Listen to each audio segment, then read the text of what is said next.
सो आपके यहाँ से अच्छे से फिगर दिख रहा होगा।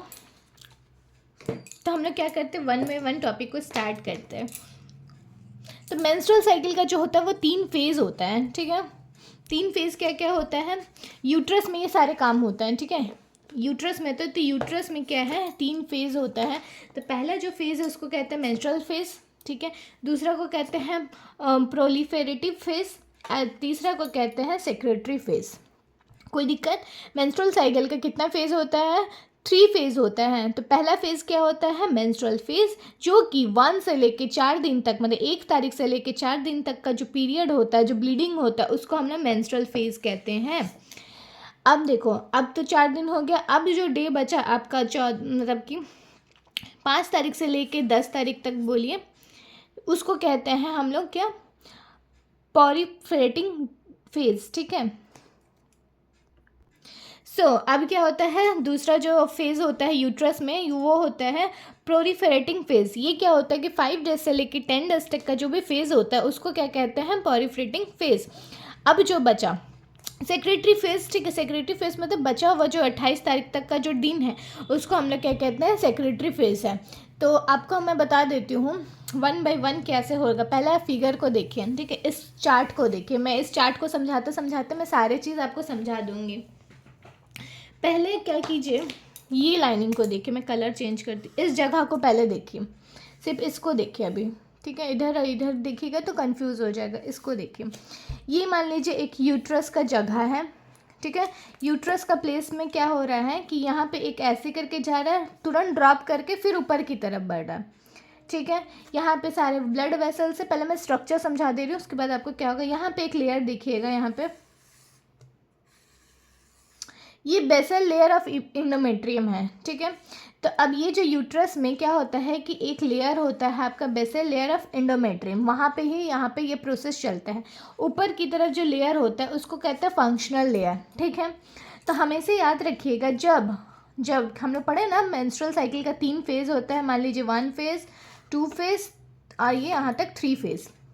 पहला जो फेज़ है 1 तारीख से लेके 4 तारीख तक, यहाँ पे क्या हो रहा है, ब्लीडिंग हो रहा है। इसलिए ये जो फंक्शनल फेज़ है वो क्या कर रहा है, शेड करना स्टार्ट कर रहा है, मतलब कम होना स्टार्ट हो जा रहा है। यहाँ से क्या हो रहा है, ब्लीडिंग हो रहा है, तो जितना भी इसका सेल्स है, जितना भी नर्व्स है, जितना भी टिश्यू है, वो क्या होता है, शेडिंग खत्म होने लग रहा है। तो इसलिए से इसका ग्राफ जो दिख रहा है आपको, जो लाइनिंग दिख रहा है वो क्या हो जा रहा है, थिन हो जा रहा है, शेड हो जा रहा है। ये क्या हो रहा है, मेंस्ट्रुअल फेज़। पहला समझ में आ गया जो यहाँ पे हम लोग पढ़े। अब है प्रोफेरेटिंग फेज़। तो क्या हो रहा है कि अब यहाँ पे जैसे ही जाएगा 5 तारीख से लेके 10 तारीख तक के बीच में क्या होगा कि यहाँ पे ये देखिए, अभी यहाँ पे क्या हो रहा है, इसको समझने के लिए क्या यहाँ पे हो रहा है कि अब ब्लीडिंग हो गया, सारा उसका टिश्यू जो भी था इसको डिस्कार्ड कर दे। अब तो इसको ग्रो करना होगा। इसको ग्रो करने के लिए क्या करना होगा, धीरे धीरे जैसे ही ग्रो होगा तो यहाँ पे हार्मोन्स का खेला होता है। हार्मोन्स में 2 हार्मोन्स का काम है, यहाँ पे ऑस्ट्रोजन और प्रोजेस्टेरोन का काम है, और यहाँ पे FASH का काम है और LH का काम है। आपको यहाँ पे ध्यान से देखिए, पढ़ना होगा। मैं सामने कर दे रही हूँ कि आपको यहाँ पे बहुत कॉन्सेंट्रेट देना होगा। तो ये जो लाइनिंग दिख रहा है आपको, कलर मैं चेंज कर देती हूँ। ये जो लाइनिंग दिख रहा है, रेड वाला लाइनिंग क्या है, वो ऑस्ट्रोजन है, ठीक है। और जो मैं बना रही हूँ ग्रीन कलर से, ये आपका प्रोजेस्टेरॉन है। इतना क्लियर? यहाँ पे जो मैं बना रही हूँ एक लाइनिंग, ये वाला, ये आपका LH है, जो ग्रीन से मैंने FASH है, और जो रेड से मैं बना रही हूँ वो क्या है, आपका LH है। इतना समझ में आ गया? तो अब मैं थोड़ा 1 बाय 1 पढ़ाती हूँ। अब देखिए क्या हो रहा है कि एक फीमेल्स में क्या होता है, जब पहले महीने में 1 महीने का डेट ले लीजिए, अब 1 तारीख से लेके 5 तारीख तक क्या हुआ कि ब्लीडिंग हो गया, ठीक है, प्रोसेस हुआ, सारे टिश्यू जो भी फंक्शनल लेयर हो गया वो डिस्कार्ड हो गया, शेडिंग हो गया, ठीक है, उसका शेड हो गया। अब क्या हो रहा है, अब तो यहाँ पे फॉलिकल्स बनना स्टार्ट होगा, ठीक है, क्योंकि उसको तो ओव्यूलेशन करना है। तो यहाँ पे क्या होता है, 5 डेज से क्या होता है कि ग्रेनुलोसा सेल्स, इसको ग्रेनुलोसा सेल्स कहते हैं, क्या करता है, मैच्योर होने का काम करता है। इसी को कहते हैं ओवेरियन फॉलिकल सिक्रेटिंग, मतलब यहाँ पे ओवेरियन फॉलिकल्स हो रहा है, फॉलिकुलर फेज, ठीक है। इस फेज को क्या कहते हैं, यहाँ तक का इसको कहते हैं फॉलिकुलर फेज, क्योंकि फॉलिकल्स का फॉर्मेशन होता है। तो यहाँ पे क्या हार्मोन्स काम करते हैं, FASH काम करता है, नाम से ही जान रहे हैं, फॉलिकुलर स्टिमुलेटिंग हार्मोन्स। ये क्या करता है, फॉलिकल्स को मैच्योर होने का काम करता है। मैच्योर होगा तब तो ओवम यहाँ से रिलीज करेगा, ओव्यूलेशन का फॉर्मेशन होगा, उसको स्पर्म बनेगा और जाइगोट का फॉर्मेशन करेगा। मेन काम तो हम लोग को ये है। तो यहाँ पे क्या हो रहा है, यहाँ पे मैच्योर ग्राफियन फॉलिकल्स का बनने का काम कर रहा है। अब ये हार्मोन्स जो होता है FASH का फॉर्मेशन होता है। देखिए FASH, अब FASH जैसे ही आता है तो एक हार्मोन्स क्या करता है, LH का। LH देखिए कैसे सिक्रेट हुआ, FASH का समझ गए, जब फॉलिकल्स बना तो इसको हार्मोन्स चाहिए मैच्योर होने के लिए, तो FASH का बना। लेकिन LH कैसे बना, LH कैसे बना, जब यहाँ पे ऑस्ट्रोजन का हार्मोन सिक्रीट हुआ, क्योंकि ऑस्ट्रोजन करेगा तभी इसके एपिथेलियम लेयर को क्या होगा, थिक होना स्टार्ट करेगा। यहाँ पे जो सेड होता है इतना सेड हो जाता है कि 1 mm के बराबर ये बचता है। फिर यहाँ पे ऑस्ट्रोजन का हार्मोन्स मिलेगा प्रोलिफरेटिंग फेज में, तो क्या करेगा, ये क्या करेगा, सिग्नल देगा LH को कि तुम्हारा अब काम है, तुम यहाँ पे सिक्रीट करो, यहाँ पॉजिटिव फीडबैक इसको मिलेगा। जैसे ही ये सिक्रीट होना, देखिए यहाँ पे कम लाइनिंग दिख रहा है, FASH का ज़्यादा दिख रहा है, ऐसे ही सिक्रीट करेगा तो ये क्या करेगा, ये जो मैच्योर फॉलिकल है, ठीक है, ग्रैनुलोसा सेल्स से क्या बना, ग्राफियन सेल्स बना। अब ग्राफियन फॉलिकल सेल्स क्या करेगा, अब इतना इसको मतलब LH का सिक्रीशन मिल जाएगा कि ये सर्ज हो जाएगा। सर्ज का मतलब कि एकदम ऑप्टिमम में चला गया है, एकदम पीक पॉइंट पे है। तो ये पीक पॉइंट होने की वजह से क्या करेगा कि ये रप्चर हो जाएगा, इसको इतना हार्मोन्स मिल गए कि रप्चर हो के ये जो ओवम है ये क्या करेगा, निकल जाएगा। इसी प्रोसेस को कहते हैं ओव्यूलेशन। ये ओव्यूलेशन कब होता है, 14 डे पे होगा। ये 14 डे तक समझ में आ गया। यहाँ पे एस्ट्रोजन का हार्मोन्स मतलब इंक्रीज है, मतलब बहुत लेवल है। यहाँ पे प्रोजेस्टेरॉन हार्मोन्स जो है वो देखिए कुछ नहीं है, एकदम ना के बराबर है। अब ये तो चौथा दिन तक का हो गया। अब इस 14 डेज में क्या होगा कि जब मेल का स्पर्म अगर इसको मिल जाता है तो 2 केस होगा, या तो फर्टिलाइजेशन होगा और एक फर्टिलाइजेशन नहीं होगा। तो हम लोग दोनों केस को पढ़ेंगे। तो पहला, अगर फर्टिलाइजेशन होता है तो क्या होगा। अब यहाँ पे ओव्यूलेशन हुआ, यहाँ पे एग मिला। अब एग क्या करेगा, ये जाके क्या करेगा, स्पर्म के साथ रिएक्ट करेगा, ओवम का फॉर्मेशन करेगा। यहाँ पे वो एक फॉलोपियन ट्यूब में जाके वहाँ पे फर्टिलाइजेशन करेगा। इस जगह पे क्या होगा, एंडोमेट्रियम में वहाँ पे जाके फिट हो जाएगा कि वहाँ से ही ये अब न्यूट्रिशन लेगा, इस सेल से ही अब बेबी का ग्रोथ करेगा। अगर क्या होता है कि फर्टिलाइजेशन नहीं होता, मेल का स्पर्म नहीं मिलता है, तो क्या होगा, ये जो एग निकला, ये एग क्या करेगा, डिस्कार्ड हो जाएगा, ठीक है। अब जो एग तो डिस्कार्ड हो गया, लेकिन ग्राफियन फॉलिकल्स क्या होगा, जो ग्राफियन फॉलिकल्स है ये लास्ट में कन्वर्ट हो जाता है क्या, कॉर्पस ल्यूटियम में, ठीक है। अब समझिए कॉर्पस ल्यूटियम कहाँ से, जैसे ही ये यहाँ पे कॉर्पस ल्यूटियम बनेगा तो इसको कहते हैं ल्यूटिनाइजिंग फेज। क्या कहते हैं बच्चों, ल्यूटिनाइजिंग फेज, जो कि 15 दिन से लेकर 28 दिन तक होता है, ठीक है। अब ल्यूटिनाइजिंग फेज में क्या होता है, नाम से ही पता चल रहा है, कॉर्पस ल्यूटियम। यहाँ पे ये क्या करेगा, प्रोजेस्टेरॉन हार्मोन्स का क्या करेगा, सिक्रीशन करना लगेगा। अब देखिए प्रोजेस्टेरॉन लेवल का हार्मोन्स का सिक्रीशन होने लगा, और यहाँ पे क्या करेगा, एस्ट्रोजन का भी होगा लेकिन लेवल कम हो जाएगा। यहाँ पे एंडोमेट्रियम क्या हो जाएगा, थिक हो जाएगा, क्योंकि इसको तो प्रेगनेंसी करना है, यहाँ पे बच्चे को अच्छे से डेवलप कराना है, इसको थिक रहेगा तब तो काम करेगा। लेकिन यहाँ तो प्रेगनेंसी हुआ नहीं है, यहाँ पे तो स्पर्म मिला नहीं है, तो क्या करेगा, यहाँ पे ये कॉर्पस ल्यूटियम जो है यहाँ से ये क्या करेगा, डिस्कार्ड हो जाएगा, प्रोजेस्टेरॉन हार्मोन में कम हो जाएगा, क्योंकि कॉर्पस ल्यूटियम जैसे ही खत्म हुआ तो प्रोजेस्टेरॉन भी खत्म हो जाएगा, फिर ऑस्ट्रोजन एकदम जीरो में आ जाएगा। फिर जैसे ही 1 तारीख आएगा, क्योंकि उसको तो फर्टिलाइजेशन हुआ नहीं, तो ये फिर से क्या करेगा, अपने जो फंक्शनल लेयर है सेट होने लगेगा। हर महीने यही साइकिल आपका बच्चों चलता है। लेकिन अगर प्रेगनेंसी हो जाता है तो यहाँ पे ये कॉर्पस ल्यूटियम भी क्या करेगा, रह जाएगा, ये डिस्कार्ड नहीं होगा, रह जाएगा। और ये क्या करेगा, फाइनली ये आपका प्लेसेंटा के फॉर्म में बन जाएगा, यहीं से न्यूट्रिशन इसको मिलेगा। प्रोजेस्टेरॉन हार्मोन मैंने आपको बताया है कि ये ऐसे ही आपका ग्रो मतलब ऊपर की तरफ ही रहेगा, ऑप्टिमम ही रहेगा, जिससे क्या करेगा, बेबी को फंक्शनल लेयर जो भी है सपोर्ट करने का प्रेगनेंसी को काम करेगा। तो हम लोग देख लिए ना, 3 फेज़ होता है। मेंस्ट्रुअल फेज जो कि यहाँ से होता है, पॉलीफेटिंग फेज जो यहाँ होता है, और जो है सेक्रेटरी फेज जो कि यहाँ होता है। और ओवेरी में भी दो फेज होता है, एक फॉलिकुलर फेज होता है और एक क्या होता है, ल्यूटिनाइजिंग फेज होता है। बीच वाला जो लाइनिंग है ये ओवुलेशन का है, चौथा दिन पे। इसमें कोई दिक्कत किसी भी बच्चे को, कोई भी अगर दिक्कत हो तो मुझे कमेंट करके ज़रूर बताइएगा। तो हम लोग 1 बाय 1 पूरा को पढ़ने का कोशिश करते हैं, क्योंकि हम लोग चैप्टर समझ के, लेकिन नोट्स मैं देती हूँ तो नोट्स के साथ साथ आप लोग को सब चीज़ पढ़ना होगा।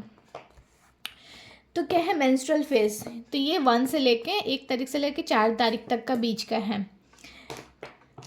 तो क्या है, ovum is not fertilize, corpus luteum starting degenerate, मतलब ओवम इसको क्या किया, फर्टिलाइज नहीं कर पाया तो कॉर्पस ल्यूटम के फॉर्म में बना और ये क्या करता है, डीजेनरेट होना स्टार्ट हो जाता है। एस्ट्रोजन एंड प्रोजेस्टेरॉन का जो लेवल है ये गिरने लगता है, क्योंकि यहाँ पर फर्टिलाइजेशन नहीं हुआ। फंक्शनल लेयर जो ऑफ इंडोमेट्रियम है डिस्कर्ड हो जाता है और ब्लीडिंग और फ्लूइड होने लगता है। अब जो है, अब तो कोई प्रेगनेंसी हुआ नहीं तो फिर नेक्स्ट साइकिल बनेगा, यहाँ पे फंक्शनल लेयर क्या हो जाएगा, फिर इस तरह से फॉल डाउन हो जाएगा और जो भी ब्लड है, फ्लूइड है बॉडी का, जो सेल्स का, वो क्या हो जाएगा, मेंस्ट्रुअल साइकिल के थ्रू, ब्लीडिंग के थ्रू निकलने लगेगा। यहाँ पे क्या होता है, FASH और LH का जो लेवल है, ठीक है, जैसे ही ब्लीडिंग होगा तो FASH और LH का क्या होगा, राइजिंग होगा, ये बढ़ने लगेगा, तब तो यहाँ पे फॉलिकल्स का फॉर्मेशन होगा, तो ओवम सीक्रेट होगा। एक जो फीमेल है हर महीने 35 ml जो होता है ब्लड और या उसमें जो भी फ्लूइड होती है वो क्या होते हैं, वेजाइना से रिलीज़ होने लगती है हर महीने 1 से लेकर 5 तारीख तक। ये वेरी भी करती है फीमेल टू फीमेल, किसी का 8 तारीख भी ख़त्म होता है, किसी का 9, ऐसे करके। तो जब वेजिना से पूरा ब्लीडिंग जो ख़त्म हो जाता है, उसका जो फंक्शनल लेयर बचता है वो कितना थिक होता है, वो 1 mm थिक होता है, ठीक है, बस इतना ही। अब जैसे ही 4th डे क्या होता है, 4th डे जो जैसे ही ख़त्म होता है तो क्या होता है, फंक्शनल जो लेयर है, ठीक है, वो क्या करता है, उसका जो एस्ट्रोजन है उसका लेवल क्या होता है कि कम होने लगता है, जिसकी वजह से क्या होता है, वैसोडिलेशन होने लगता है। वैसोडिलेशन क्या होता है, जिसमें ब्लड सेल्स जो होता है वो रुक जाता है, कांस्टेंट हो जाता है, अब ना वो डेवलप करेगा ना घटेगा, ठीक है, जिसकी वजह से क्या होता है, ब्लड सप्लाई उस टाइम में नहीं होता। देखते होंगे फीमेल बहुत कोई बोलती कि मुझे वीकनेस लग रहा है, किसी को पैर फूल जाता है, येलो हो जाता है, तो इसी वजह से होता है, क्योंकि वहाँ पे सेल्स में ना नेक्रोसिस हो जाता है। नेक्रोसिस मतलब ब्लड का सप्लाई नहीं पहुँच रहा अच्छे से, ऑक्सीजन का सप्लाई नहीं पहुँच रहा, इस वजह से क्या होता है कि एंडोमेट्रियम में ब्लड का सप्लाई नहीं पहुँचता है, जिसकी वजह से क्या होता है कि प्रोस्टाग्लैंडिन नाम का एक रिलीज़ होता है जो क्या करता है, वासो कंस्ट्रक्शन में हेल्प करता है। वासो कंस्ट्रक्शन में होने से क्या होता है कि जिसमें एस्ट्रोजन है और प्रोजेस्टेरॉन का है, वो सडनली क्या होता है कि हार्मोन्स का जो लेवल है तुरंत ही क्या होता है कि घट जाता है, जिसकी वजह से सेल्स में नेक्रोसिस हो जाता है। नेक्रोसिस मतलब वहाँ का जो सेल्स है पूरा डेथ हो गया, वहाँ पे ना ब्लड सप्लाई होगा ना कुछ होगा, जो भी फ्लूइडिटी था वो सब खराब हो जाएगा। इसीलिए ये आपका 4 तारीख से मतलब 1 तारीख से लेके 5 तारीख तक का ये केस होता है। अब आगे हम लोग देखते हैं, पहले तो हम लोग पढ़ लिए मेंस्ट्रुअल साइकिल में पहला फेज़ जो होता है मेंस्ट्रुअल फेज़, दूसरा फेज़ जो होता है वो आपका क्या होता है, पॉलीफ्रेटिंग फेज। पॉलीफ्रेटिंग फेज क्या होता है तो हम लोग अच्छे से पढ़ते हैं, correspond to follicle phase of an ovarian. तो प्रोलिफेरेटिव फेज जो होता है वो ओवेरियन साइकिल का कॉरेस्पॉन्ड होता है। फॉलिकुलर फेज और प्रोलिफेरेटिव फेज ये दोनों क्या होता है, साथ साथ चलता है, ठीक है। इसमें क्या होता है कि FASH जो होता है वो फॉलिकल्स को क्या करता है, मैच्योर करने का काम करता है। यहाँ पे जो सिक्रीट होता है, जैसे ही फॉलिकल्स का होगा वो एस्ट्रोजन भी रिलीज़ करेगा, जैसे ही एस्ट्रोजन रिलीज़ करेगा तो क्या करेगा ना, फंक्शनल लेयर क्या करेगा, एंडोमेट्रियम का, वो बार बार क्या करेगा, सेल्स को डिवाइड करना स्टार्ट करेगा और वहाँ से क्या होगा, ओवम का रिलीज़ होगा। और ओवम 14 डे पे जैसे ही रिलीज़ होगा तो वहाँ पे फर्टिलाइजेशन होने का चांसेस है, इफ़ इन केस अगर मेल का स्पर्म मिला तब। नहीं तो एंडोमेट्रियम जो होता है वो धीरे धीरे थिक हो जाता है, उसमें वेस्कुलर टिश्यू आने लगता है, उसमें मसल्स आने लगता है, म्यूकस आने लगता है, सिक्रेटरी ग्लैंड आ जाता है और उसका जो चौड़ाई है वो 3 से 4 mm हो जाता है। हमने पढ़ा ना पहले कि मेंस्ट्रुअल साइकिल में कितना होता है, 1 mm होता है, लेकिन जैसे ही परफेटिंग फेज में आता है तो 3 से 4 mm में हो जाता है। फिर क्या होता है, एस्ट्रोजन जो होता है वो प्रमोट करता है LH को, हम लोग पढ़ें। अब LH क्या करता है, चौथा दिन में इतना ऑप्टिमम में हो जाता है कि जो ग्राफियन फॉलिकल्स है उसको रप्चर करके कि ओवम का रिलीज़ कर देता है, ठीक है। यहाँ तक हम लोग को कोई डाउट? अब पढ़ते हैं सेक्रेटरी फेज। सेक्रेटरी फेज जो होता है 15 से 28 तारीख तक का बीच का होता है, जिसमें ओवुलेशन हो गया। अब ओवुलेशन के बाद क्या होता है, जैसे एलएच जो होता है वो डेवलप कर देता है, क्या करता है, कॉर्पस ल्यूटियम को। कॉर्पस ल्यूटियम क्या करता है, रप्चर कर देता है फिर से, और वहाँ से प्रोजेस्टेरॉन हार्मोन्स का सिक्रीट करता है। ठीक है, जैसे ही प्रोजेस्टेरॉन हार्मोन्स भी सिक्रीट होगा, उसके साथ साथ 2 हार्मोन्स और होगा जिसको एस्ट्रोजन कहते हैं, और एक इनहिबिशन हार्मोन्स करेगा, जो क्या करेगा, FASH को क्या करेगा, सप्रेस करके रखेगा। अगर सप्रेस नहीं करता है तो क्या होगा कि आपका तो फिर फॉलिकल्स बनते रहेगा, फॉलिकल्स बनने की वजह से वहाँ पर प्रेगनेंसी तो कंसीव हो नहीं पाएगा। इसीलिए क्या करते हैं कि FASH को क्या करते हैं, इनहिबिट करके रखता है, प्रोजेस्टेरॉन हार्मोन्स को क्या करता है, बढ़ाता है। एंडोमेट्रियम क्या करता है, become endometrium and the increase the amount of an watery mucus. देखिएगा जब जब क्या होता है कि एंडोमेट्रियम क्या करेगा, जो बहुत मोटा हो जाता है, इस वजह से थिक हो जाता है, 6 mm तक भी पहुंच जाता है 20 एज तक। क्या करता है, उसमें तो प्रेगनेंसी करना, फीटस को वहाँ पे डेवलप करना, इसलिए इतना हेल्दी हो जाता है, क्योंकि उसको तो रिच अमाउंट में म्यूकस चाहिए, उसको रिच अमाउंट में न्यूट्रिशन चाहिए। ठीक है, इसलिए इतना हो जाता है। यहाँ से क्या करता है, वाटरी म्यूकस का रिलीज़ होता है, जिससे क्या होता है कि स्पर्म को वेजाइना से सर्विक्स, सर्विक्स से फॉलोपियन ट्यूब तक जाने में इसको बहुत मदद मिले। अब 2 केसेस होता है, हम लोग पढ़ लिए हैं। वैसे 2 केसेस क्या होती है, या तो एक बार प्रेगनेंसी होगा या तो प्रेगनेंसी नहीं होगा। प्रेगनेंसी अगर नहीं होता तो साइकिल फिर से स्टार्ट होगा। प्रेगनेंसी अगर हो जाता तो कॉर्पस ल्यूटियम क्या करेगा, प्लेजेंटा में कन्वर्ट हो जाएगा। प्लेजेंटा का काम क्या पता है हम लोगों के, बेबी को, एम्ब्रॉयो को न्यूट्रिशन का देने का काम करता है।